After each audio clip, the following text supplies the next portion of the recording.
Oke teman-teman semuanya, lanjut di episode kedua ya. Kalau kemarin bahas full minusnya Datsun Go, sekarang video kali ini bahas tentang kelebihannya aja. Jadi minusnya kemarin, sekarang positifnya aja. Oh ya, lanjutin dulu yang kemarin yang belum sempat ku bahas ya, yaitu getaran. Getaran mesin ini termasuk paling getar di antara semuanya. Jadi getarnya tuh sampai bikin knalpotnya itu bunyi-bunyi dan kayak getar gitu aja sih.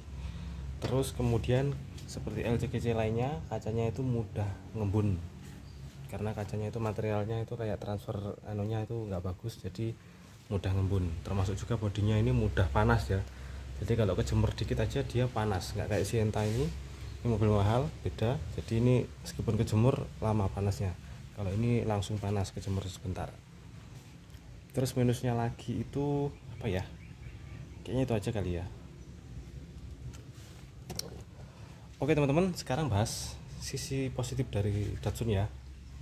Jadi sisi positifnya yaitu desainnya teman-teman. Kalau dari desain, ini salah satu mobil dengan desain yang paling kekinian untuk harga 70 jutaan daripada Karimun yang modelnya lebih aneh, terus Avanza tua, Xenia tua, atau Kijang LGE Lawas gitu. Ini modelnya lebih masuk akal, lebih kekinian karena ini model 2014. Terus kemudian modelnya sudah bagus ya, jadi kalau misalkan di upgrade lampu bilet gitu sudah good looking karena sudah mengikuti perkembangan zaman diamond cut modelnya, jadi sudah oke. Terus dia juga sedikit modifiable ya, jadi bisa upgrade ke facelift tapi harus ganti lampu, kap mesin, dan bumper total. Dan juga bisa upgrade body kit, dan ini dikasih body kit juga cukup oke, diganti velg juga cukup oke. Spion juga modifiable, bisa dibelikan yang tipe elektrik.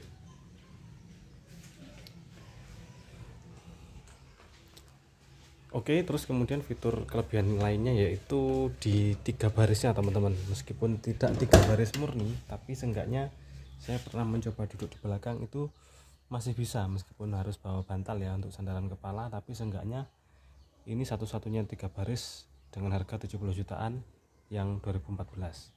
Maksudnya mobil termuda yang bisa 3 baris dan iritnya nggak ada obat.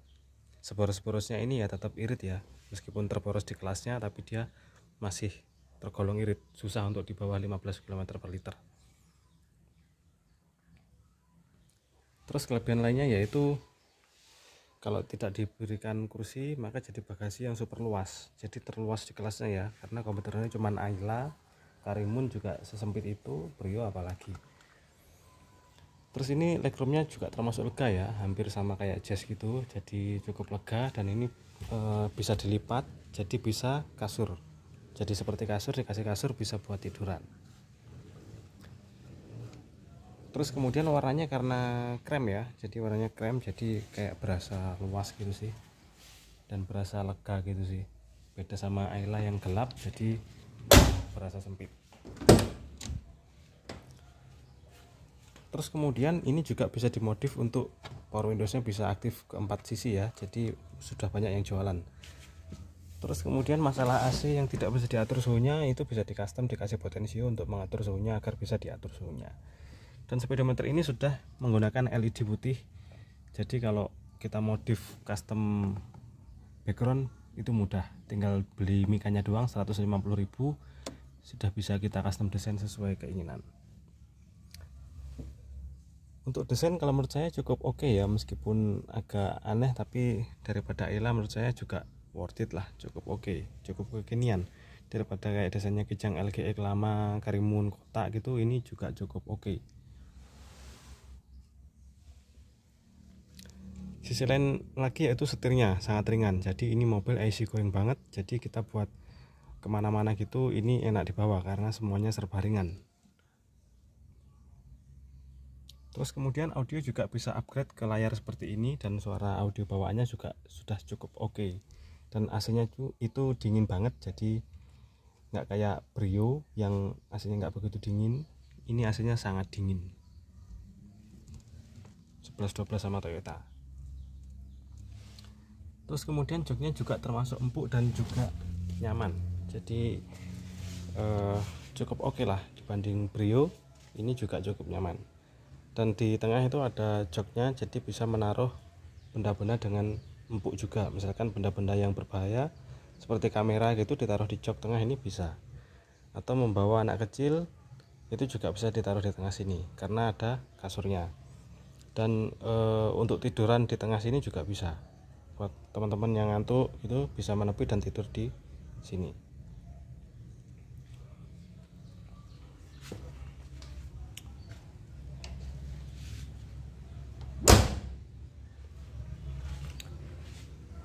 Sisi positif dari Datsun Go selain irit yaitu top speednya teman-teman. Top speednya mobil ini bisa 170 km/jam tanpa limiter ya, jadi mobil lain itu pelan, ini termasuk kencang dan sangat responsif, paling responsif di seluruh jajaran LCGC termasuk Calya Sigra.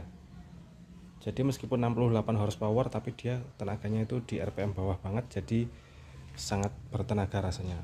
Meskipun pencapaian ke RPM tingginya cukup berat, tapi untuk harian responsifnya cukup oke. Tapi meski begitu 170 juga bisa. Beda sama Brio yang ada limiter di 145 km/jam, ini jauh lebih kencang. Apalagi kalau di tol ini lebih juara daripada Brio.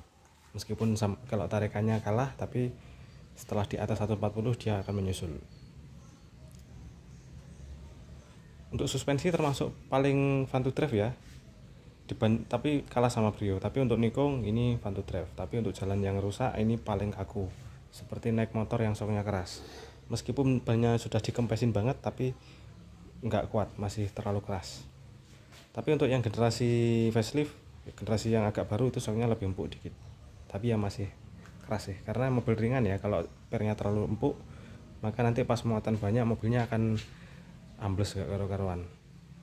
Ya itulah kelemahan dari mobil ringan tapi dikasih 3 baris, maka pernya nggak ketemu titik idealnya. Sisi positif lagi dari mobil ini yaitu spare partnya sangat murah ya, dan ini punyanya Nissan, jadi spare partnya semua disuplai sama Nissan. Jadi semua part-partnya ini merek Nissan, termasuk spion, termasuk body, termasuk door trim, termasuk mesin-mesinnya itu disuplai oleh Nissan. Jadi Datsun itu cuman lambangnya aja ya, jadi semuanya ini dibuat oleh Nissan. Teman-teman bisa lihat di sini juga ada tulisannya Nissan Motor Jepang, jadi ini dibuat Nissan Motor Jepang ya. Dan mesinnya ini juga mesin Nissan March, bukan Datsun. Mesinnya ini buatan Nissan, dan ini untuk Nissan March juga, tapi ada perbedaan sedikit di VVT dan Behringer. Ini juga mirip punya Livina juga ya, total by-wire-nya. Jadi part-partnya ini part Nissan semuanya, nggak ada yang bernama Datsun. Termasuk juga AC ini pakai Sanden Denso. Untuk evapnya dia pakai Calsonic dan Valeo, sama kayak Nissan Livina. Untuk kaki-kaki sama kayak Nissan March ya. Untuk shocknya bawaannya Monroe, tapi Monroe Datsun Nissan, tapi ini keras ya. Kalau mau empuk bisa pakai shocknya Nissan March. Jadi untuk spare partnya ini juga termasuk sangat murah ya, spion, terus kaca, terus bannya, velg, kaki-kaki, partnya sangat murah. Jadi nggak perlu khawatir karena disuplai oleh Nissan, dan part KW123 nya sangat banyak, termasuk lampu, spoiler dan segala macam semuanya murah. Pajak per tahunnya cuma 1,5 jutaan. Jadi mobil ini keiritannya juga luar biasa. Ibarat kata cuman setara 2 kalinya motor. Cuman kalau bawa motor 2 biji kan ya kehujanan juga, kalau ini nggak kehujanan. Dan ini bisa support hingga 3 baris, jadi bisa muat banyak juga. Meskipun nggak proper, seenggaknya masih bisa muat daripada Ayla atau Brio. Ini lebih worth it karena memang ada baris 3-nya beneran.